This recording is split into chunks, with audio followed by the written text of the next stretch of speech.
Hey, what's going on, Flash Mob? It's your boy Flash back again with another video. And I decided to go ahead and get the Zoom F6 multi-track field recorder.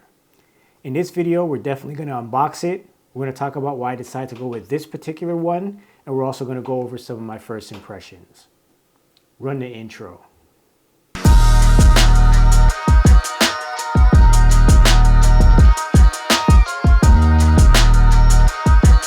Let me give you guys a bit of a backstory. So my team and I are pretty much well known for shooting weddings and things like that. And quite recently, we've been getting called out to shoot more interviews and larger events where we need multiple cameras, which is great. Now, I've been using this for the longest time, which is the Zoom H6, which is a great field recorder. I'm not gonna lie. It's got 4 XLR inputs. It's got, independent gain control. You can add attachments on the top if you want to get, like, let's say ambient sound or use it as a microphone. It's got a great LCD screen, and I mean, everything about it is really good, but there was one major thing that this field recorder was missing, and that was the ability to generate timecode. So that's where this field recorder came in. I needed something that could generate its own timecode, and then I can use it to sync all the different cameras' audio together in post. Let's go ahead and unbox this thing real quick and see what you get with it.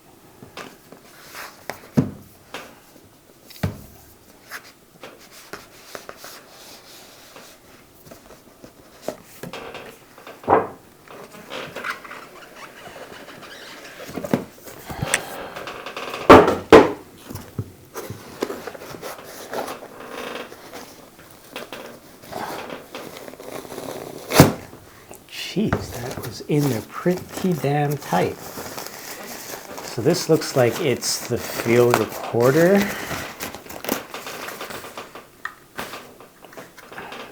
Yep, it's the field recorder. Let's see if there's anything else in here. It looks like something should be right here, but I don't know. It's not.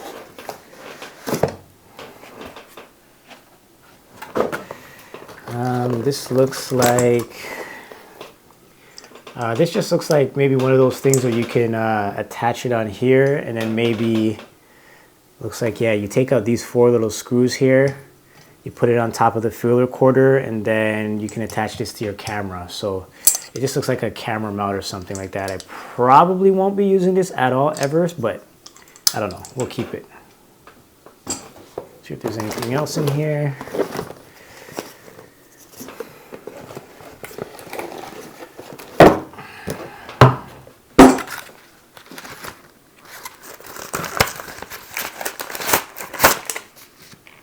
Yeah, it looks like a quick start guide, a couple languages. I don't know why manufacturers even send these anymore. When people buy these kind of things and they have some issues, they just come to my channel to figure out how to work it. So yeah, manufacturers, stop sending these stuff because people are looking at it on YouTube. So yeah, this is the field recorder. So yeah, like I was saying, one of the main reasons why I decided to get this particular field recorder is because it's not too expensive, coming in at $969 or something like that. And it also generates its own time code. So my plan is to go out and get some Tentacle Sync eases, I think is what they're called. And basically what it allows you to do is take the time code from here, sync it into the Tentacle Sync, and then take that synced time code, stick it into your cameras, all the different cameras that you're going to be using, and make sure everything gets that time code synced into the metadata. So that was a huge reason why I decided to get this.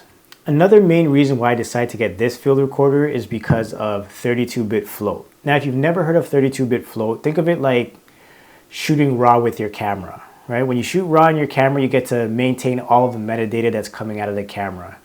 Same idea with this kind of field recorder at 32-bit float. It maintains a very wide dynamic range of the sound that's coming into it, so that, let's say somebody talks really loud or they're talking really low, you have the ability to push the gain up or down in post without losing the sound quality. And for me, that's a big deal.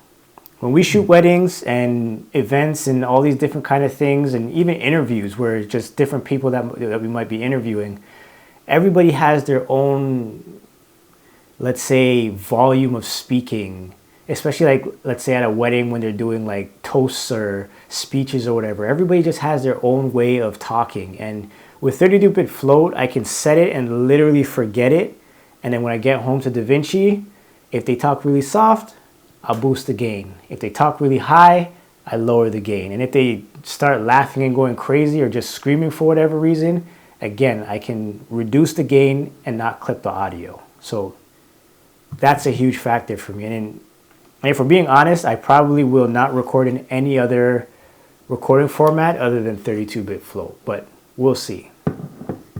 So really quickly, let's go around this device to see what you get with it. So on either side, it looks like you get two 3-pin XLRs. So one on the left side, one on the right side. So that means you get up to 6 channels, which is great.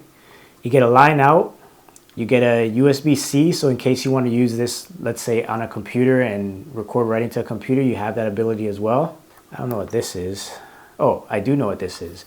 This is the, I guess, place where you stick in the Bluetooth ability, and then that gives you the ability to control this with a phone or a laptop or something like that. But that is an added feature, or added accessory, I should say, that I did not purchase, but I think I might because I like the idea of being able to monitor everything on my phone or tablet from anywhere in the room. So the other side here is where you get the power button, and then it looks like the timecode input. And this looks like a headphone jack if you want to monitor the audio.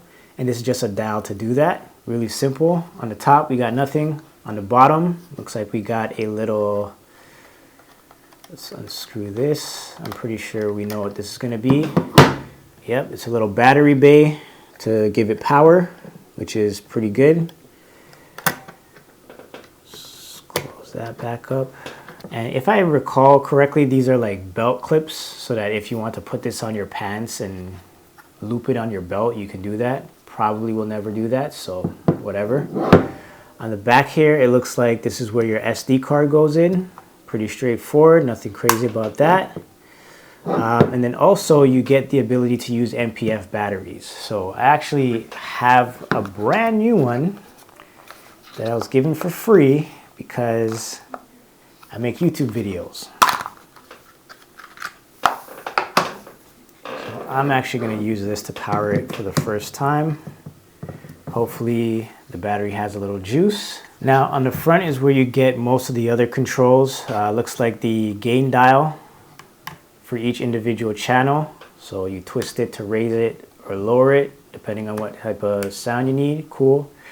This looks like the menu button. Maybe this is the select button. You get obviously your stop, record, and pause play button. And these look like they skip forward and back.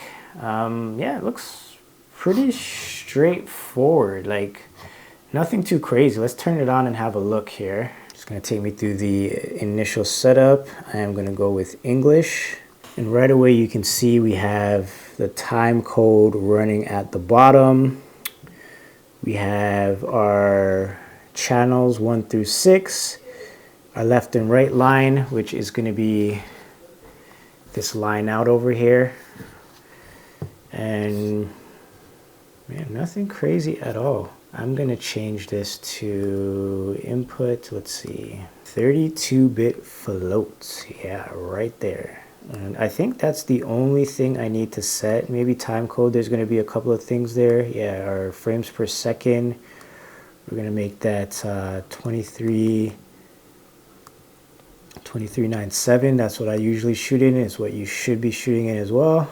But yeah, it looks like we're all set and ready to go. And I mean, just from our standpoint and from a professional level, this is just going to save us so much time. I plan to go out and get those tentacle syncs that I was talking about so that I can sync all of my cameras to this device and just generate time code for everything. And then literally take every camera, drop it into the timeline, sync using time code rather than audio waveforms or whatever, and be done with syncing.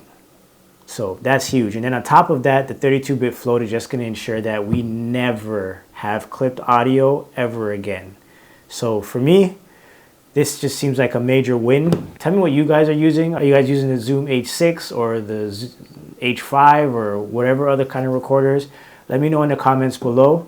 And I'm going to test this out for sure. I'm going to see what's going on with it. You know, once I get a little bit more familiar with the device itself and just how it works and what I can do with it, I will make another video and we'll talk about all the ins and the outs and a more in-depth review of this device. But For now, we'll leave it at that. And if you guys learned something from this video, go ahead and do me a huge favor and hit that subscribe button. Like the video as well. And if you have any friends in the film world, make sure you go ahead and share this video with them as well so that we can all learn together. Thanks for watching, guys. Remember to look, learn, and share. Take it easy, guys. Peace.